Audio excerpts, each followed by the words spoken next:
What's going on, guys? It's your boy Sean Solo from the Uncelebs podcast. Um, and this is called the Mighty Solo Project. Yeah, that's what I'm gonna call it. I'm gonna call this channel the Mighty Solo Project. You know, uh, pretty much. I know you guys usually, you hear me and the rest of the other guys from the Uncelebs podcast. Figure like I do something on the side as well. Just something that I do, So I call it the Mighty Solo Project for now. Definitely like, subscribe, share, follow. Links will be in the descriptions on the YouTube channel. Gonna start getting that going. You know what I mean? What else? Yeah, I got the videos going now. Look kind of weird. I got get my hair retwisted, but it's all good. It's all good, Got my DiCaprio 2 shirt on. Shouts to JID. Man, what's funny? That was a dope concert.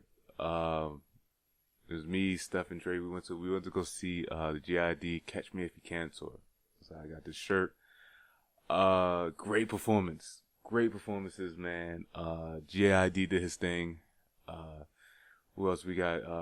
Freaking YBN Cordae came out of nowhere. He came and performed. Joey Badass, ASAP Ferg came through. Mariba performed at the tour as well. Really don't know much about that artist. So that's the good thing about those type of shows is like, you can go to, you see like the headlining artists, but then you can also check out like, the opening acts. So definitely want to check out Mariba's music. And it was crazy, man. Yo, last but not least, fucking J. Cole came on the stage. And yo, before we get into our highlight topic, I just wanted to say, yo, if you've never seen J. Cole perform or been to, just ever been to like a concert, you have to go see this man. Yo, and the fact is like he wasn't even like a headlining artist. The fact that JID was performing off his album, and then the part where like J. Cole, cause it's funny, like we didn't think like we probably like me and Steph was like on the line, we was waiting, we was like, yo, it'd be crazy if like J. Cole came out of nowhere. Like this is like way before the show even started. Like, yo, it'd be crazy if like J. Cole came out of nowhere and like performed, right? So he's like, yo, that should be dope. Yo, my son JID performed off these, he performed his verse, chorus came, and it was just like, yo, shit was just going in slow motion. Like, as soon as J. Cole's verse comes on, he just like slowly just starts walking out the fucking stage, and everybody was just going nuts. Like the whole venue was just like in the frenzy. Like I was literally like screaming at the top of my lungs. I was like, like that shit. That was like probably the dopest concert that I've been to. So dope, I had to get a t-shirt. So shout out to JID. What else happened today, man? Oh, so it's almost June, right? Around the corner. Feels like summer, as you guys have experience with the weather and everything like that, man. The weather is, it's crazy, it's ridiculous. It was like 90 degrees today. Me and my boy Ant, we was walking to my crib, and it was one thing that we haven't seen in a long time. Like these certain things that remind you of New York in particular. So we was walking down the block, and the fucking fire hydrant was on, and we was like, oh shit, like yo, it's a fucking fire hydrant, yo, that's mad Brooklyn, man. That was, it's certain things about New York that you see, it kind of reminds you like, yo, you see like a fire hydrant on, it's like, oh, this is like summer in New York, this is summer in Brooklyn, man. So you usually don't really get to see fire hydrants running as much as it was like back in the day, like back in the 90s and stuff like that, man. Um, because, New York is pretty much just changing. New York is, changing like, financially, visually, all that stuff, man. So, a lot of things that you may have seen back in the day, you don't see now. As I said, New York is just constantly changing. So, when I seen that fucking, fire hydrant, I was just ecstatic. I was just like, yo, that's, that is memories right there. I'm talking like, as a kid, just coming outside, man. It's last day of school, going outside, hanging out in the neighborhood, man, and they just open up that fire hydrant, man.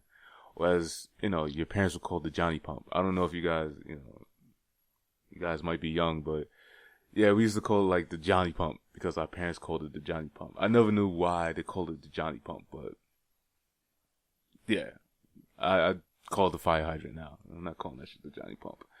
And the kids be like, yo, what the fuck? Like, what are you calling the Johnny Pump? Anyway, what else is in the news, man? So, I had put up a post on the, Unceleste page, maybe like a couple of weeks ago, a week or two ago now, man.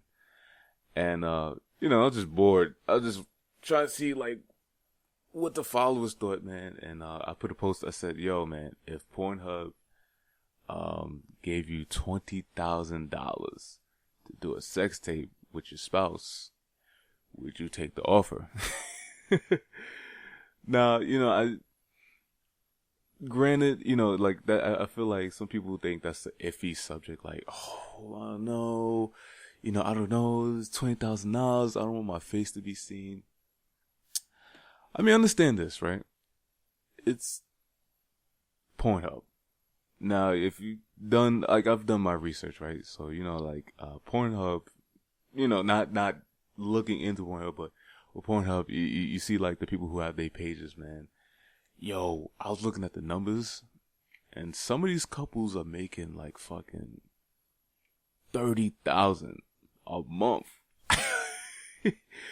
$30,000 a month just to, have sex on camera. And I was thinking about that. I was like, yo, man, like, cause part of me is like, yo, I would probably be very shy on camera to do something like that. But I was like, yo, $20,000, man, you can't really beat that. I mean, think about it. Like, $20,000 can, like, cover a lot of things, right? It can cover, student debt. You could pay your rent. You know what I'm saying? Like, your rent is paid. You can put down the house. You could buy a car. You could buy a hoopty, man. A Honda Civic, But yeah, I put that question out there, and yeah, I got some interesting responses to that. So shout out to y'all, man. It was a couple of people that was like they was with it. They would do that. A couple of people that was like, well, is it kind of a one-time thing? Is it just like, is it going to be, a recurring payment? Am I going to get like 20,000 a month versus just 20,000 one time? All depends on your performance. All depends on your performance, man. You never know. You might get a deal from Pornhub, depending on your performance. And it goes out there, you might get that $20,000, and the next thing you know, they'll be like, hey, listen, we was wondering if you guys want to do a, kind of like a web series. You never know. I don't know why that popped in my head though. It's just things that make you think, man. I was just like, yo, sometimes a 9 to 5 ain't cutting it, man. And it's just like, yo, why not make a quick 20 racks just for having sex, And I mean, I wouldn't think it's easy, I would think it could be very hard. A lot of people could just, I could just get on camera and yeah, I don't think it's that easy. I mean, to be honest, I've never did anything on camera, so just disclaimer, I never did anything on camera. But you never know, man. You could get stage fright, a lot of things, man. So some people could do it, some people could, some people can't. Oh man. But for $20,000, because a lot of people's wondering, like, what would I do it? To be honest, I think I would. But then it had to be a mutual agreement with me and my girl. You know what I'm saying? Like, it would have to be like, all right, well, if she doesn't want to do it, then I can't do it, Maybe if you up the ante, like, $1 million, I'd do it. $1 million, I'm fucking, the fucking Oscar performance. I'm talking like dialogue, all that shit. You gonna get some Game of Thrones type shit. You get some epic performance, man. $1 million. Nobody can sit there and tell me, I wouldn't do that. I wouldn't get behind the camera and fucking, I would do that for $1 million. You're bugging. You're lying. Bro, if you had fucking student debt, your rent was, you was about to get evicted, your license about to get cut off, like, bad shit, man. They about to tow your car. You mean to tell me you wouldn't get on camera, smash your spouse for like 10 minutes for $1 million? Come on. Oop, let's be real. But enough of that, man. Shoot, what else? What else is in this episode, man?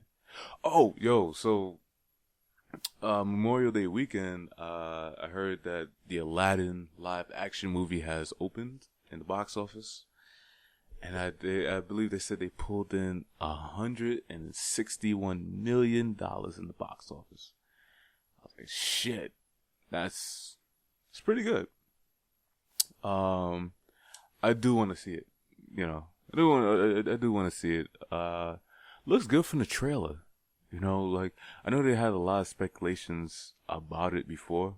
Like, I always thought it was like I thought it was a rumor. You go on the internet and you see like fan-made posters and stuff like that. Like, oh, Aladdin live action. I'm like, oh, okay, that would be dope.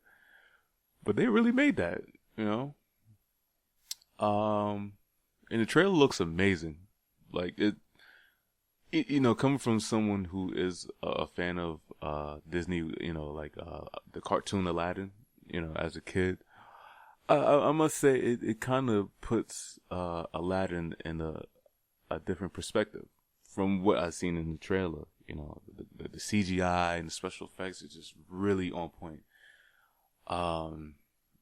As far as following the script and role playing stuff like that, who knows? The thing that kind of annoyed me is just that they kind of gave Will Smith backlash as the genie, and I'm like, well, it's Will Smith. Like, see, Will Smith is one of those actors. Like, Will Smith could play anything and make it dope. Like, let's just be honest. You know what I'm saying? Like, I feel like Will Smith is an actor. Like, he's like your actor's favorite actor. I always say we only got like 3 black actors that we can always rely on, right?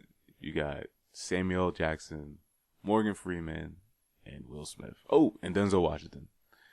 And of course, you have very great other black actors, but those 4 guys, like, if you're looking for a box office hit, that's the guys you're gonna go to. That's the guys you're gonna cast. But like, as far as like Will Smith being a genie, I don't see what's the problem. Like, to be honest, he has like the charisma, he has the attitude and the personality. Very vibrant. Very charismatic. It's being that Robin Williams was the voice of Genie, so I could understand that's hard to follow up on, but I say give it a shot. I think that's the problem with a lot of people who they look at these trailers like, these remakes, and we're so quick to be like, oh, nah, what? This person's gonna be cast as movie's gonna be ruined. But you never know, man. You gotta give it a chance, man. You gotta give it a chance. For example, look at the Left Eye, the TLC movie, right? When the TLC movie first came out, I never forget. They were, giving out who was playing who, and they said, okay, Lil Mama's gonna be playing Left Eye. You know how much shit they was giving Lil Mama? Just like, oh, nah, come on, Lil Mama, she mad corny, she's mad irrelevant. Nah, she not gonna be able to pull off Left Eye. They didn't even give it a chance, right? It's quick to be like, nah, the movie's gonna be trash.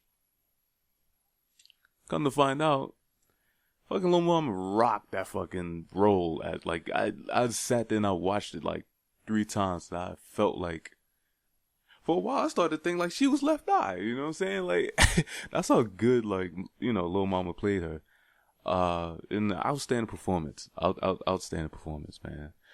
So, you gotta, I get it, because I have to admit, I'm one of those people too. I'm one of those people that go, certain remakes I get a little skeptical on, because I'm a fan of the original. But you also have to give an open eye.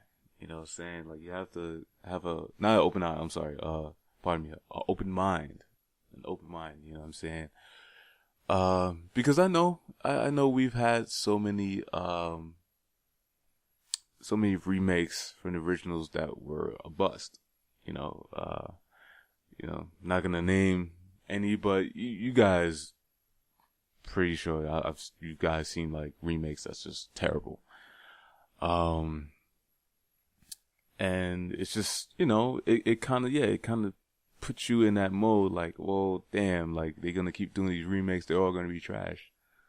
But I have high hopes for Aladdin. I do plan to see it,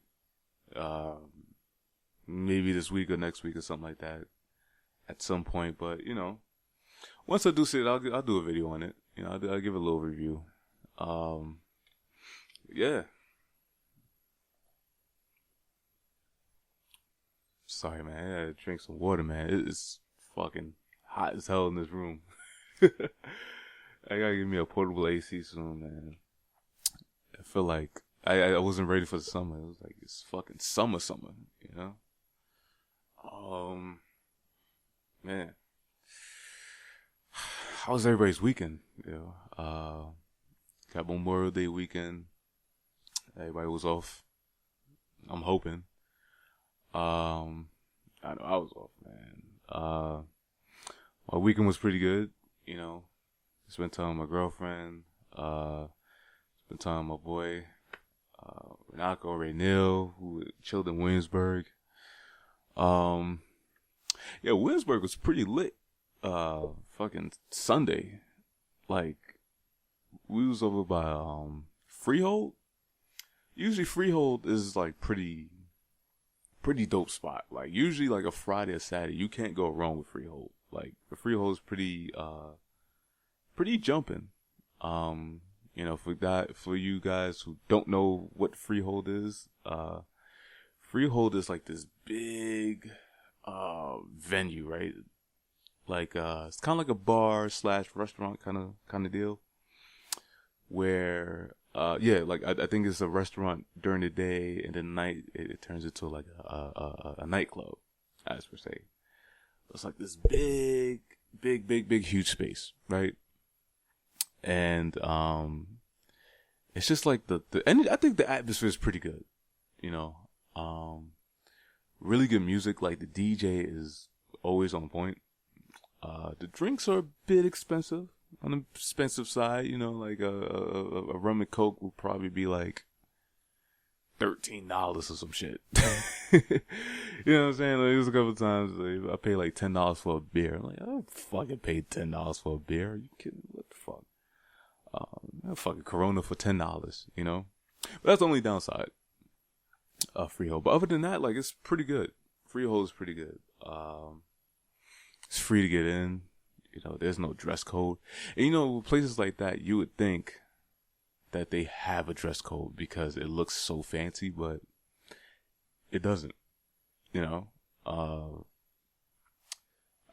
then you have those places that looks run down, looks like a fucking hole in the wall, and they're like, "Yo, you can't come in here with that. You can't come in here with shorts or some shit like some bullshit." So the Freehold's pretty good. Also we was walking by Kinfolk.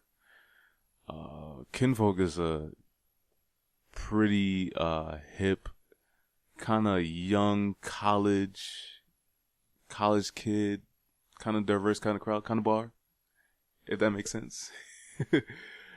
Kinfolk is pretty much like how do I describe it?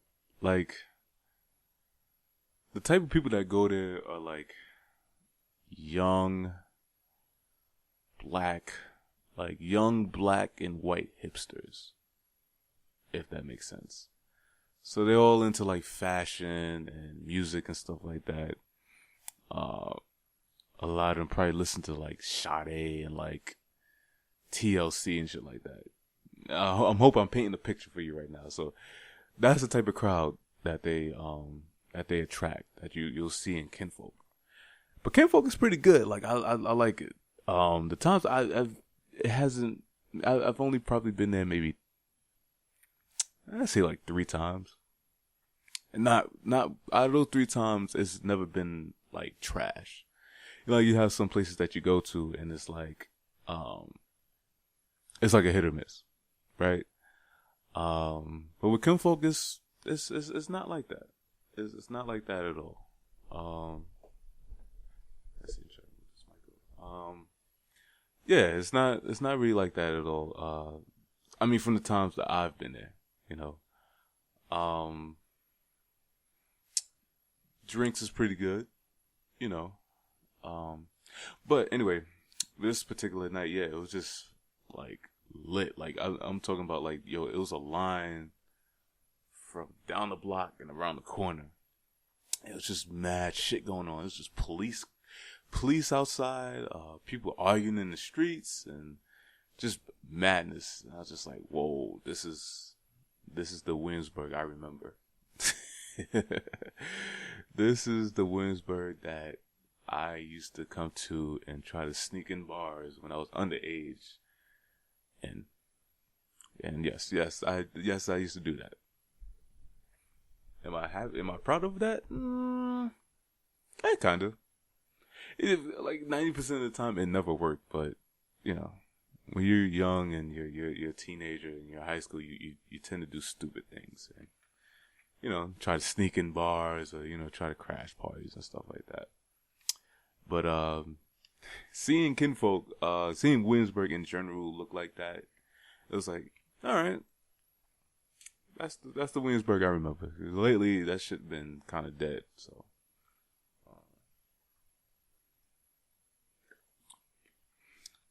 man, shoot, what else should I talk about, man? Huh. It's kind of weird, like doing it by yourself. Like you just like talking on the microphone by yourself, just like ranting and raving and talking bullshit, talking nonsense, man. It is fucking hot in this room, bro. I have to get a portable AC. Like I had to crank that shit all the way up. In due time, man. What else is new? Man?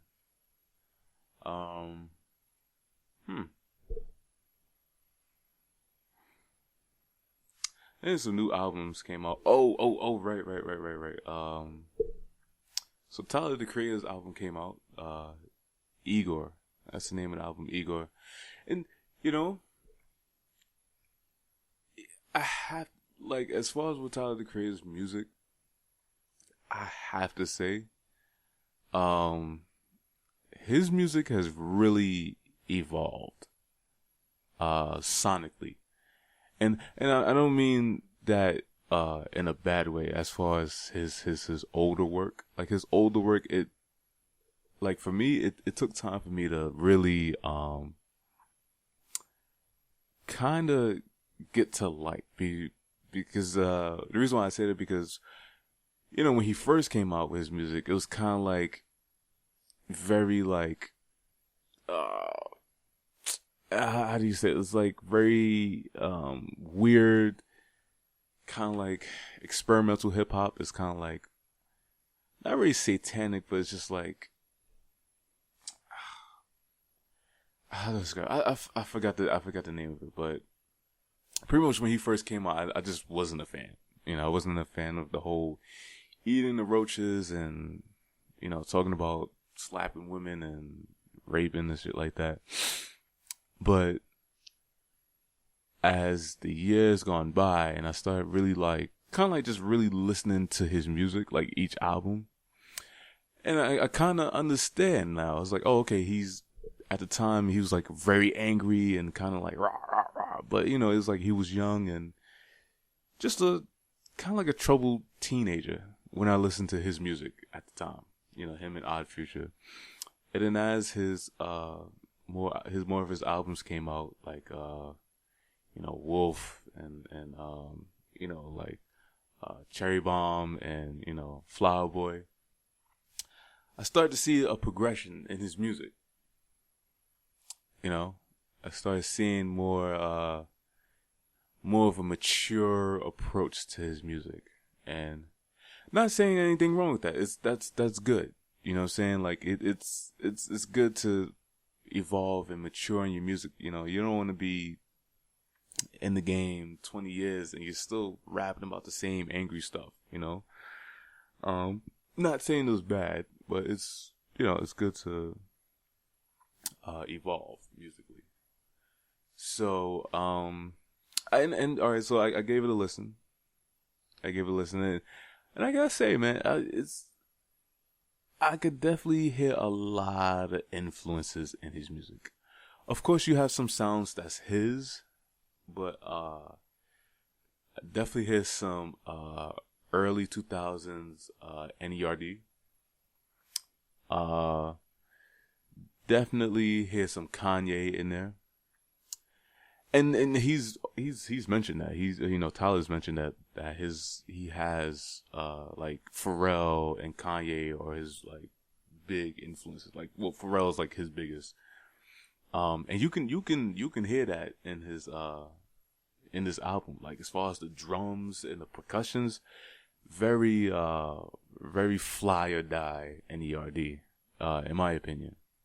And then as far as the the pianos and the synthesizers, it's very in the ambient sounds. That's very Kanye. My Beautiful Dark Twisted Fantasy, kind of like that album. Leaning more towards that. I know my boy Dre.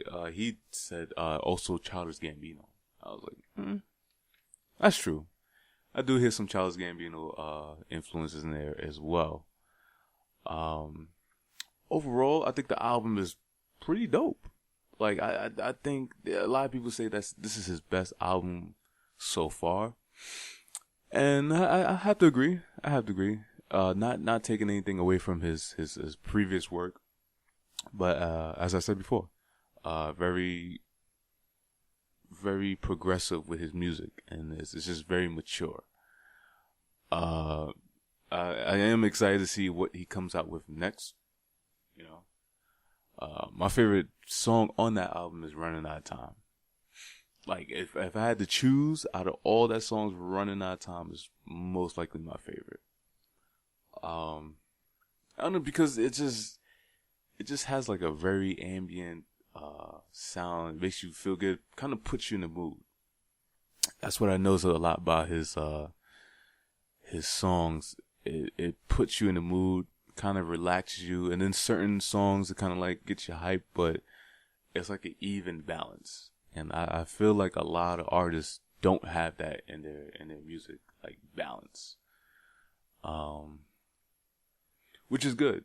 It's good for the culture, and a lot of artists can kind of take from that and kind of like move forward with it, Yeah, that's that's pretty much my take on that album. So good job, Tyler, man. Definitely would like to see what else you have next. Um, and that's my time, man. This video will be going up on YouTube soon. But definitely like, subscribe, share, all that good stuff, man. Let me know what you think. Give me your thoughts. With the topics today, like, would you do a sex tape for $20,000? Would you think about Tyler the Creator's new album? And yeah, just give me your thoughts on like summertime in Brooklyn. You know, just give me a visual. You know what I'm saying? But yeah, that's my time, man. And I'll see you guys soon, man. Peace.